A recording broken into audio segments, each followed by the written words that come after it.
नमस्ते बच्चों। आज हम कक्षा 10वीं के अंतर्गत संचयन पुस्तिका से पाठ पढ़ने वाले हैं और उस पाठ का नाम है हरियर काका। और इस पाठ के लेखक है बच्चों मिथिलेश्वर। तो देखिए, हरियर काका पाठ के बारे में हम जानकारी लेने वाले हैं और इस पाठ के लेखक कौन है? मिथिलेश्वर। तो बच्चों, मैं और एक जानकारी आपको देना चाहता हूँ। इस संचयन भाग से मतलब हमारी दो किताबें हैं, एक स्पर्श है और दूसरी ये संचयन, जिसे हम नॉन डिटेल भी कह सकते हैं अंग्रेजी में, ठीक है ना, या सप्लीमेंट्री भी कह सकते हैं। तो इस सप्लीमेंट्री भाग में, ठीक है, इस सप्लीमेंट्री पार्ट में हमें टोटली 3 लेसन है। How many lesson? 3 लेसन है। 3 लेसनों में पहला लेसन का नाम हमारा हरियर काका है। इसके बाद जो बाकी के 2 लेसन है, ये पाठ समाप्त होने के बाद हम जानकारी लेंगे। तो इन तीनों पाठों में आप लोगों को एसे 1 में, मतलब आप लोगों का सेमेस्टर 1 या समेटिव असेसमेंट 1 में हरियर काका पर आप लोगों को प्रश्न, हरियर काका पाठ पर आप लोगों को प्रश्न पूछे जाएंगे। तो आप लोगों के मन में ये शंका होगी कि इस संचयन भाग के कितने अंक होंगे? तो 5 अंक होता है। कितने अंक होंगे? 5 मार्क्स के लिए क्वेश्चन दिया जाता है। तो 2 क्वेश्चन दिए जाएंगे, दोनों में से कोई एक, मतलब वहां पर आप लोग को चूज करने के लिए एक तरह से चॉइस होगा। तो 2 प्रश्न दिए जाएंगे, 2 क्वेश्चंस, और राइट एनी 1 आंसर। तो दोनों में से किसी एक को चुनना है। तो 5 मार्क्स के लिए होता है। तो हमारे पूरे 3 लेसनों को पढ़ने से आप लोग को 5 मार्क्स मिलेंगे। बहुत ही अच्छे पाठ है हमारे। तो इस हरियर काका की आज हम शुरुआत करने वाले हैं, पाठ हरियर काका। और इसके लेखक कौन है? मिथिलेश्वर। तो ध्यान दीजिए, मिथिलेश्वर का पहले परिचय मैं आप लोगों को बताऊंगा, परिचय के बाद हम लोग आगे बढ़ेंगे, ठीक है। तो मिथिलेश्वर का जन्म 31 दिसंबर 1950 को बिहार के भोजपुर जिले के वैसाडीह गांव में हुआ था। इन्होंने हिंदी में एमए और पीएचडी करने के उपरांत व्यवसाय के रूप में अध्यापन कार्य को चुना। तो देखो बच्चों, हमारे इस मिथिलेश्वर का जन्म कहाँ पर हुआ है? एक तरह से बिहार के भोजपुर जिले में हुआ है। और कब हुआ है? 31 दिसंबर 1950 को, ठीक है। और इन्होंने हिंदी में एमए क्या किया? एक तरह से हिंदी में एमए किया है और पीएचडी करने के बाद व्यवसाय के रूप में, मतलब प्रोफेशन के रूप में, इन्होंने एक तरह से अध्यापन का कार्य चुना। अध्यापन मतलब टीचिंग का जो एक तरह से प्रोफेशन इन्होंने चुना। इन दिनों आरा के विश्वविद्यालय में रीडर के पद पर कार्यरत है, ठीक है ना। तो आरा विश्वविद्यालय, यूनिवर्सिटी ऑफ आरा में एक रीडर के पोस्ट पर जो है ये काम कर रहे हैं हमारे मिथिलेश्वर। अब मिथिलेश्वर की कहानियों की, मतलब मेन जो इनके कहानियों का मेन थीम क्या है, ये किस बेस को, मतलब समाज या को कहानियों का बेस क्या है, वो बता रहे हैं अभी हम। मिथिलेश्वर ने अपनी कहानियों में, मतलब इनके स्टोरीज में, ग्रामीण जीवन को, ठीक है, अर्बन और रूरल जो लाइफ है उसको बहुत अच्छी तरह से जो है उतारा है अपने कहानियों में। इनकी कहानियां वर्तमान ग्रामीण जीवन के विभिन्न अंतर विरोधों को उद्घाटित करती है, जिनसे पता चलता है कि आज़ादी के बाद ग्रामीण जीवन वास्तव में किस हद तक भयावह और जटिल हो गया है।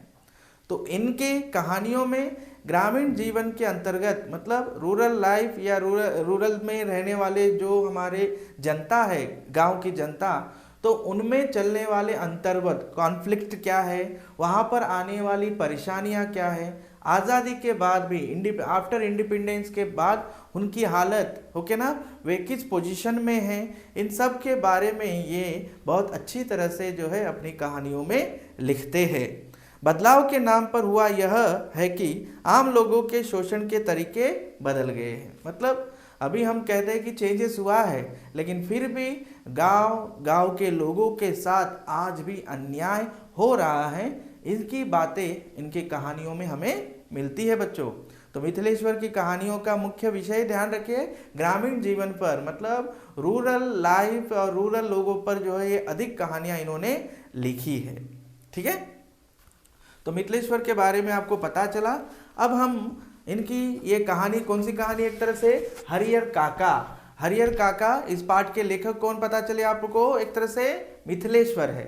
तो हरिहर काका पाठ पर जाने से पहले मैं बताना चाहूँगा कि हमें किसका आदर करना चाहिए, हमारे बराबर वालों का या हमारे हमसे छोटे वालों का या जो है हमसे बड़ों का।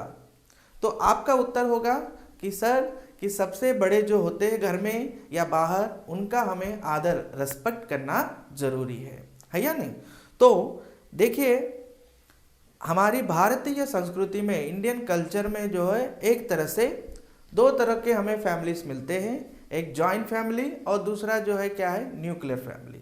न्यूक्लियर फैमिली का आजकल मतलब मॉडर्न, हम लोग जो है एक तरह से मॉडर्न होते जा रहे हैं, हमारा भारत का विकास होते जा रहा है, तो इसलिए न्यूक्लियर फैमिली जल्दी जल्दी से जो है डेवलप हो रहे हैं। लेकिन आपको यदि पूछा जाए तो गाँव में आज भी जो है क्या है, जॉइंट फैमिली बहुत अधिक दिखाई देते हैं।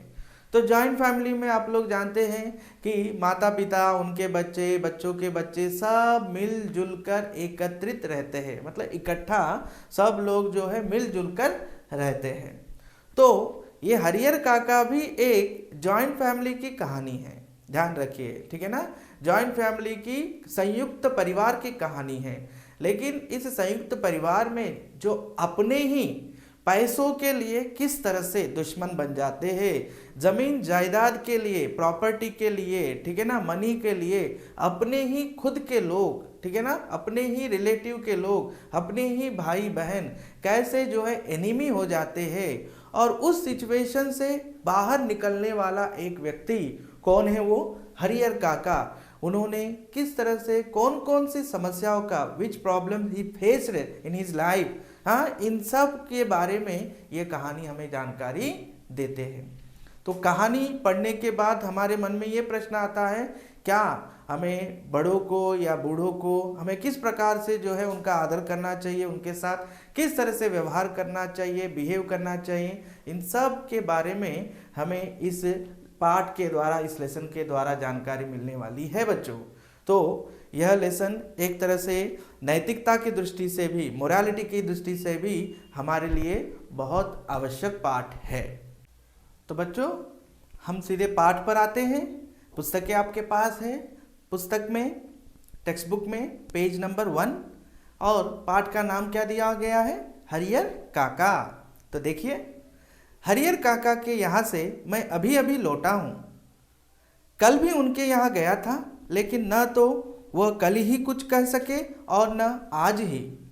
दोनों दिन उनके पास में देर तक बैठा रहा, लेकिन उन्होंने कोई बातचीत नहीं की।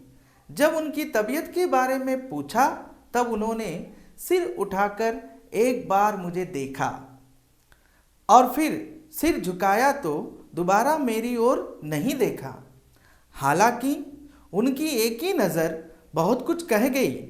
जिन यंत्रणाओं के बीच वह घिरे थे और जिस मनस्थिति में वे जी रहे थे, उसमें आंखें ही बहुत कुछ कह देती है, मुंह खोलने की ज़रूरत नहीं पड़ती। तो लेखक हमारे कह रहे हैं, तो मिथिलेश्वर कह रहे हैं कि हरिहर काका के यहाँ से मैं अभी अभी लौटा हूँ, just now return from the, मतलब हरिहर काका के पास गया था मैं, just return back from the, Harihar काका कह रहे हैं ये। और कल भी, यस्टरडे ऑल्सो, वे जो है वहाँ पर गए थे, कल भी उनके यहाँ गए थे, लेकिन न तो कल ही कुछ वे बोल सके और न ही आज। मतलब लेखक कह रहे कि yesterday also he went to Harihar Kaka, लेकिन कल भी उन्होंने बात नहीं की, और आज जब लेखक उनके पास से लौट आए हैं तब भी हरिहर काका ने उनसे कुछ भी बात नहीं की है। ओके ना, टॉक नहीं हुआ है वहाँ पर। 2 दिन उनके पास में देर तक बैठा रहा। तो लेखक कह रहे हैं कि 2 दिन, 2 days, देर तक, लॉन्ग टाइम, बिसाइड सिट, मतलब मैं उनके साथ बैठा रहा, लेकिन उन्होंने कोई बातचीत नहीं की। ठीक है ना, किसी तरह का टॉकिंग उनसे मेरा हुआ ही नहीं। ठीक है ना। फिर जब उनकी तबीयत के बारे में, तबीयत मतलब उनके स्वास्थ्य, हेल्थ के बारे में, तबीयत का मतलब होता है स्वास्थ्य, स्वास्थ्य का मतलब है आप जानते हैं हेल्थ, हेल्थ के बारे में मैंने उनसे पूछा, हाँ, I am asking about his health. तो तब उन्होंने सिर उठाकर, अपना सिर उठाकर, सिर मतलब जो है टेक अ हेड, ठीक है ना, अब कर लिया उन्होंने, अब करके सिर्फ एक बार मुझे देखा, मेरी ओर देखा उन्होंने, फिर सिर झुका लिया, उसके बाद मेरी ओर अगेन नहीं देखा उन्होंने। हालांकि, ठीक है, हालांकि उनकी एक ही नज़र, वन आई साइड, ठीक है ना, सब कुछ बता चुकी थी। जिन यंत्रणाओं के बीच, यंत्रणाओं का मतलब है कष्ट, प्रॉब्लम्स, ओके ना, जिन प्रॉब्लम्स के बीच वे सराउंडेड थे, घिरे मतलब सराउंडेड थे, जिस मनस्थिति में, जिस मूड में वे जी रहे थे, मनस्थिति का मतलब होता है मूड, वो आंखें ही उसमें बहुत कुछ कह देती है, मतलब eyes are saying so much, तो वहाँ पर मुंह खोलने की जो है आवश्यकता पड़ती ही नहीं है। तो यहाँ पर हरिहर काका के बारे में बता रहे हैं कि लेखक हमारे हरिहर काका के पास से होकर आए हैं, लेकिन हरिहर काका ने उनसे बिल्कुल बात नहीं की है। जब उनकी तबीयत के बारे में, स्वास्थ्य के बारे में, हेल्थ के बारे में पूछा गया तो सिर उठाकर एक बार देख लिया, फिर दोबारा सिर उन्होंने उठाया ही नहीं। वो यातनाओं के बीच, कष्टों के बीच, प्रॉब्लम के बीच घिरे हुए थे। समझ में आ रही बात? तो उनकी आंखें ही सब कुछ बता रही थी, तो बोलने की वहाँ पर आवश्यकता ही नहीं पड़ती है, कहकर लेखक हमें बता रहे हैं। तो यहाँ तक समझ में आया बच्चों आप लोगों को कि हमारे लेखक कहाँ से लौट कर आए हैं, किसके पास से लौट कर आए हैं?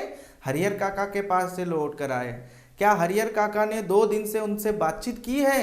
2 डेज से उन्होंने बिल्कुल किसी भी तरह का कोई बातचीत, कोई उनके बीच जो है कन्वर्सेशन हुआ ही नहीं है, ठीक है ना। तो जब उन्होंने पूछा भी तो केवल आंखों से उन्होंने बच्चों उत्तर दे दिया है, जवाब उन्होंने मुंह से नहीं दिया है। और लेखक कह रहे कि उनकी आंखें ही सब कुछ उत्तर दे रही थी, आंसर उनकी आंखें ही दे रही थी, मुंह उनका जो है बिल्कुल आंसर नहीं दे रहा था। क्यों ये ऐसा क्यों? क्योंकि वे बहुत सारे प्रॉब्लम्स से घिरे हुए थे, सराउंडेड थे, और उनका मूड बिल्कुल नहीं था कि वो अपने मुंह से कुछ कह सके। मनस्थिति का मतलब होता है मूड। अब आगे बढ़े। हरिहर काका की जिंदगी से मैं बहुत गहरे जुड़ा हूँ। लेखक कह रहे हैं कि मेरा बहुत ही गहरा, डीप अटैचमेंट विद किसके साथ? हरिहर काका के साथ है। अपने गांव में, तो लेखक कह रहे हैं कि मेरे गांव में, इन माय विलेज, ओके, हम अपने गांव में जिन चंद लोगों को, जिन चंद का मतलब फ्यू पीपल्स को मैं जो जानता हूँ, जिनको मैं सम्मान देता हूँ, रेस्पेक्ट देता हूँ, उनमें वन ऑफ दी कौन है? हरिहर काका भी एक है। उनमें कौन है बच्चों? हरिहर काका भी एक है, कह रहे हैं, ठीक है ना। तो हरिहर काका की जिंदगी से लेखक का बहुत ही डीप अटैचमेंट है, ये बता रहे हैं। दूसरी बात वो क्या बता रहे बच्चों कि उनके गांव में, इन हिज विलेज, जिन चंद लोगों को, जिन फ्यू पर्सन्स को वो रिस्पेक्ट देते हैं, उनमें हरिहर काका भी one of the important person है, कह रहे हैं। हरिहर काका के प्रति मेरी आसक्ति, आसक्ति का मतलब एक तरह से लगाव, ठीक है ना, लगाव, अटैचमेंट, ये ध्यान रखिए, इंटरेस्ट, ओके। हरिहर काका के प्रति मेरी आसक्ति के अनेक मतलब सो मेनी व्यावहारिक और जो है एक तरह से वैचारिक कारण है, प्रैक्टिकल और आइडियोलॉजिकल जो है रीजंस है, बता रहे हैं। तो अभी लेखक ने हमें क्या बताया बच्चों कि लेखक कह रहे हैं कि हरिहर काका की जिंदगी से, जिंदगी मतलब लाइफ से इनका गहरा संबंध है ना। उसके साथ साथ कह रहे हैं कि गांव में जिन फ्यू पीपल्स को वो जानते हैं, जिन्हें वे रेस्पेक्ट देते हैं, उनमें से हरिहर काका भी एक है। और हरिहर काका के साथ इनका जो लगाव, इनका जो डीप अटैचमेंट है, उसके इन्होंने अनेक सो मेनी रीजंस बताए हैं। वो रीजन कौन कौन से हैं? प्रैक्टिकल रीजंस है, आइडियोलॉजिकल रीजंस भी है, और उनमें प्रमुख 2 है, बता रहे हैं। उनमें प्रमुख 2 कारण हैं। मेनली देयर इज 2 रीजंस कि उनके साथ अटैचमेंट क्यों हुआ। फर्स्ट रीजन है, एक तो यह कि हरिहर काका मेरे पड़ोस में रहते हैं, है ना। हरिहर काका इनके नेबर है, इधर के नेबरहुड है, ध्यान रखिए, नेबरहुड है। और दूसरा कारण यह कि मेरी माँ बताती है, ठीक है ना, लेखक की माँ, ओके, लेखक की, ऑथर की मॉम इनको बताती है, ठीक है ना, बताती है हरियर काका बचपन में मुझे बहुत दुलार करते थे। तो लेखक की माँ लेखक को बताया था, लेखक को, कि बचपन में, इनके चाइल्डहुड में हरियर काका हमारे मिथिलेश्वर से बहुत दुलार, दुलार का मतलब क्या होता है बच्चों, प्रेम करते थे, लव करते थे एक तरह से, मतलब बहुत ही एक तरह से इंटरेस्ट ज़्यादा दिखाते थे हमारे लेखक पर। अपने कंधों पर, शोल्डर्स पर बिठाकर, ठीक है ना, उन्हें घुमाया करते थे। लेखक जब छोटे थे तो उनको अपने कंधे पर बिठाकर जो है वो उनको बिठाया, घुमाया करते थे, ठीक है ना, एक तरह से। फिर एक पिता, वन फादर, अपने बच्चे को जितना प्यार करता है, ठीक है ना, एक फादर अपने बच्चे को, अपने चाइल्ड को, अपने सन को या अपने बच्चों को जितना प्यार करता है, उससे कहीं ज़्यादा प्यार हरियर काका, मोर देन दैट, ओके ना, इससे कहीं ज़्यादा का मतलब है मोर देन दैट, हरियर काका मुझसे करते थे, कहकर मिथिलेश्वर लिख रहे हैं, ठीक है। और जब मैं सयाना हुआ, सयाना मतलब ग्रोन अप हुआ, मैं बड़ा हुआ, जब मैं सयाना हुआ तब मेरी पहली दोस्ती, माय फर्स्ट फ्रेंडशिप किसके साथ हुई है, हरियर काका के साथ ही हुई थी। तो देखिए यहाँ पर, तो आप लोगों के लिए प्रश्न बन सकता है कि लेखक मिथिलेश्वर और हरियर काका के बीच में संबंध कैसा जुड़ा, या इन दोनों के बीच में गहरा संबंध क्यों था। तो अब तब आप लोग को यही आंसर देना है, ठीक है ना। तो यहाँ पर ध्यान दीजिए, जब लेखक हमारे थोड़े से बड़े हुए, सयाने हुए, ग्रोन अप हुए, तब लेखक की पहली फ्रेंडशिप भी किसके साथ हुई है बच्चों, हरियर काका के साथ हुई है। हरियर काका ने भी जैसे मुझसे दोस्ती के लिए ही इतनी उम्र तक प्रतीक्षा की थी। तो देखिए लेखक का यह वाक्य हमें ये बताता है कि हरियर काका के कोई दोस्त नहीं थे, लेकिन हरियर काका ने भी मेरे बड़े होने तक, मतलब मिथिलेश्वर के जो है लेखक के बड़े होने तक, ग्रोन अप होने तक जो है वेट किया, ठीक है ना, और उस उम्र तक जो है वेट किया, तब उन्होंने जो है इनके साथ दोस्ती की, किनके साथ, एक तरह से मिथिलेश्वर के साथ। ध्यान रखिए, माँ बताती है कि, तो लेखक हमें आगे बता रहे हैं कि माँ बताती है कि मुझसे पहले गांव में किसी अन्य से उनकी इतनी गहरी दोस्ती नहीं हुई थी। तो लेखक मॉम टेल, मतलब बताया उन्होंने कि तुमसे पहले, मतलब मिथिलेश्वर से पहले हरियर काका ने गांव के अन्य मतलब दूसरे, अनदर किसी से भी इतना डीप फ्रेंडशिप नहीं किया। तुम ही हो जिनसे वे जो है बहुत ही डीप फ्रेंडशिप रखते हैं और तुम्हें उतना जो है वो चाहते हैं, प्यार करते हैं, तुम ही हो, ऐसे कहकर जो है माँ ने, किनके माँ ने, मिथिलेश्वर लेखक की माँ ने जो है लेखक को बताया था। तो देखिए वह मुझसे कुछ भी नहीं छिपाते थे। तो दोस्त किसी से कुछ छिपाते हैं क्या, हमारे दोस्त भी हमसे जो सारी बातें शेयर करते हैं। उसी तरह से हरियर काका और हमारे मिथिलेश्वर दोनों दोस्त थे, एज में डिफरेंस था, ध्यान रखिए एज में डिफरेंस था, लेकिन दोनों में बहुत ही डीप फ्रेंडशिप होने के कारण वहाँ पर हरियर काका हमारे लेखक से कुछ भी हाइड नहीं रखते थे, कुछ भी हाइड मतलब छिपाते नहीं थे, ठीक है, खूब खुलकर बातें करते थे, वेरी क्लोजली, ओके ना, ओपनली, क्लोजली एंड ओपनली सारी बातें जो है बताते थे। लेकिन फिलहाल, बट नाउ, ओके, मुझसे भी कुछ कहना उन्होंने बंद कर दिया है, कहना, बोलना, ठीक है ना, टॉक करना बंद कर दिया है, स्टॉप कर दिया है। उनकी इस स्थिति ने मुझे चिंतित कर दिया। आई एम वेरी, मतलब कंसर्ड, मतलब कंसर्ड, चिंतित हूँ उनके इस पोजीशन से, उनकी स्थिति से, कि वो क्यों मुझसे बात नहीं कर रहे हैं, क्यों मुझसे खुलकर अपनी परेशानी, अपनी चिंता, अपना जो है प्रॉब्लम जो भी है वो मुझसे क्यों शेयर नहीं कर पा रहे। मैं इसलिए जो है वेरी कंसर्न हूँ उनके लिए, कह रहे हैं हमारे लेखक। तो बच्चों आगे बढ़े हम। तो देखिए हमारे मिथिलेश्वर हरियर काका के बारे में, हरियर काका की बात बताते हुए वो अपनी चिंता रख रहे हैं कि हरियर काका मुझसे बात नहीं कर रहे हैं, क्यों? क्योंकि हरिहर काका बचपन से इनके बहुत अच्छे मित्र थे, फ्रेंड थे, ठीक है ना। अपनी दिल की सारी बातें, दिल की सारी परेशानियां, अपनी मन की सारी बातें जो है इनसे हमेशा शेयर करते थे। और अब जब वह उनसे मिलने आए थे, 2 दिन से मिलने जा रहे हो, लेकिन 2 दिन से उन्होंने हमारे लेखक से किसी तरह की कोई बातचीत, टॉकिंग या कन्वर्सेशन दोनों के भी नहीं हुआ है। तो उन्होंने बचपन के बारे में बताया कि हरिहर काका के साथ उनकी दोस्ती कैसे हुई, है ना, क्यों हुई, और हरिहर काका के साथ जो उनका रिलेशन बना उसके पीछे रीजंस क्या थे।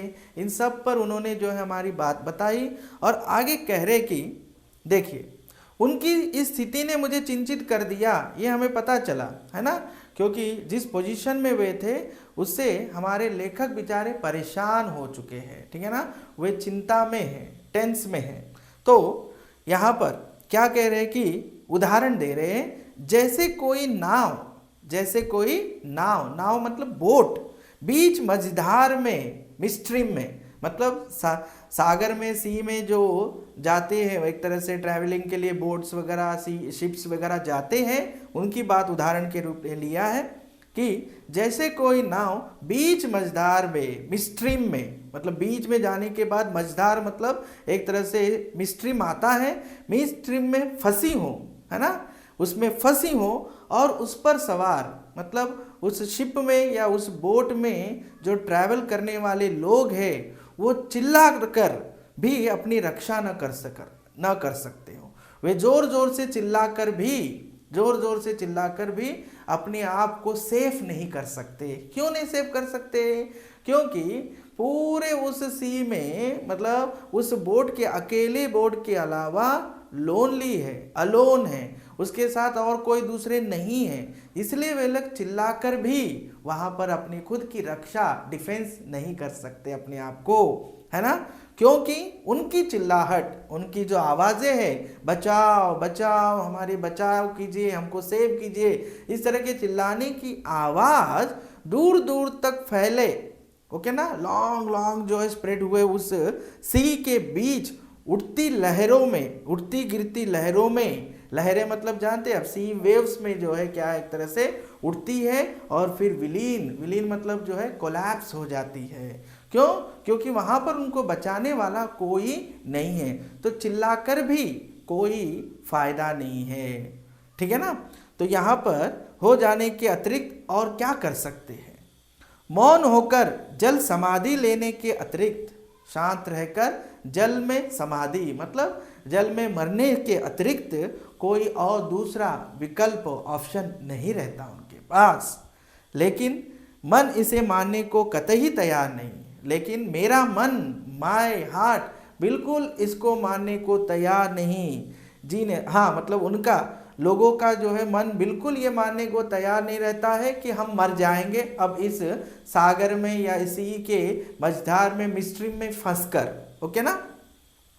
जीने की लालसा की वजह से बेचैनी और छटपटाहट बढ़ गई हो, मतलब अब हमें जीना है, we want to live, don't want to die, तो उसमें वो जो है अपना जो प्रयत्न, जो एक तरह से बचने के लिए जो ट्राई करते हैं, वो छटपटाहट बढ़ गई हो। कुछ ऐसी ही सेम सिचुएशन, ठीक है ना, सेम पोजीशन, स्थिति बीच हरिहर काका भी घिर गए, सराउंडिंग हुए हैं। सेम सिचुएशन में हमारे हरिहर काका भी एक तरह से सराउंडेड है, कह रहे। जैसे आपको समझ में आया होगा कि जब हम सी में ट्रैवल करते हैं तो तूफान आया, तो उस तूफान में हाँ कोई हमें जो है एक तरह से बचाने के लिए कोई आ सकता है क्या? हम खुद अपना प्रयत्न करते हैं कि कैसे हम ट्राई करते हैं कि how to survive, how to save our life. उसी तरह से उसी पोजीशन में हरिहर काका की भी पोजीशन है, हरिहर काका का भी सिचुएशन है, कहकर लेखक हमें यहाँ पर बता रहे हैं बच्चों। तो देखिए हरिहर काका कितनी गंभीर स्थिति में होंगे, इसकी आप इमेजिनेशन कर सकते हैं। तो यहाँ तक समझ में आया बच्चों आप लोगों को? ठीक, तो आगे बढ़ रहे हैं हम। हरिहर काका के बारे में मैं सोचता हूँ तो मुझे लगता है कि वह यह समझ नहीं पा रहे हैं कि कहे तो क्या कहे। अब कोई ऐसी बात नहीं है जिसे कहकर वो हल्का हो सके। कोई ऐसी उक्ति नहीं है जिसे कहकर वे मुक्ति पा सके। हरिहर काका की स्थिति में मैं भी होता तो शायद हाँ, हरिहर काका की स्थिति में मैं भी होता तो निश्चय ही इस गूंगेपन का शिकार हो जाता, गूंगेपन का शिकार हो जाता। तो देखिए हरिहर मतलब लेखक कह रहे हैं कि हरिहर काका के बारे में मैं सोचता हूँ तो मुझे ऐसा लगता है कि वो यह सोच रहे होंगे कि कहूँ तो क्या कहूँ, बताऊँ तो क्या बताऊँ, कैसे बताऊँ। वन सेंटेंस में तो बताया नहीं जा सकता, वन वर्ड में तो बताया नहीं जा सकता। इसलिए लेखक सोच रहे अगर Harihar if in the place of Harihar काका मैं भी शायद इसी तरह से चुपचाप मौन अपने जो है होठ बंद करके, लिप्स बंद करके, एक तरह से विदाउट एनीथिंग सेइंग, मतलब कुछ भी ना बोलकर शांत ही रहो, गूंगेपन को ही मैं भी धारण कर लूं, ऐसे लेखक कह रहे हैं। तो देखिए हरिहर काका इस स्थिति में कैसे आ फंसे, यह कौन सी स्थिति है, इसके लिए कौन जिम्मेदार है, यह सब बताने से पहले अपने गांव का और खासकर अपने गांव की ठाकुर बाड़ी का संक्षिप्त परिचय मैं आपको देना उचित समझता हूँ, क्योंकि उसके बिना तो यह कहानी अधूरी ही रह जाएगी।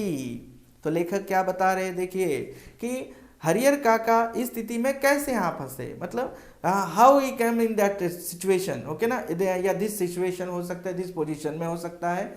यह कौन सी स्थिति, विच टाइप ऑफ जो है वो स्थिति क्या है, पोजीशन क्या है, उसी तरह से जो है इसके लिए कौन जिम्मेदार है, मतलब हरिहर काका की इस स्थिति या इस पोजीशन के पीछे who are the responsible persons, okay.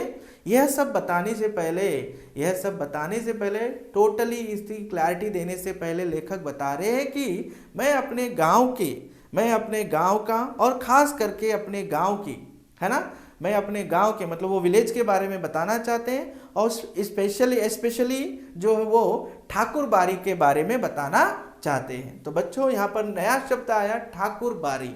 तो ठाकुर बाड़ी का मतलब है एक तरह से देवस्थान, देवस्थान मतलब मंदिर का स्थान, मंदिर का एरिया, मतलब टेम्पल एरिया। जो टेम्पल एरिया होता है उसे यहाँ पर ठाकुर बाड़ी का नाम दिया गया है, जिसे हम मंदिर का इलाका या मंदिर के आसपास की पूरी जगह को पूरा मिलाकर हम क्या कहेंगे, ठाकुर बाड़ी कहेंगे।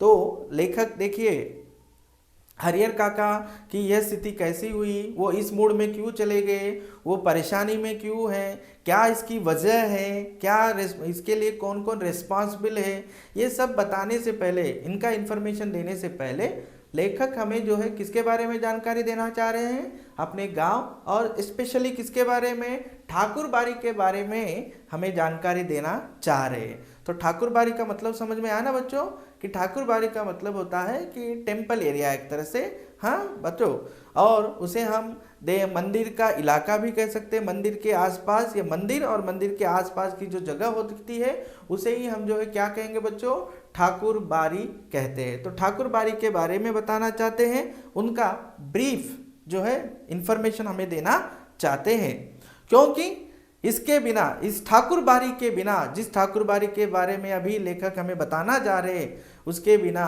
यह स्टोरी जो है पूरी कंप्लीट नहीं होती है कहकर बता रहे हैं।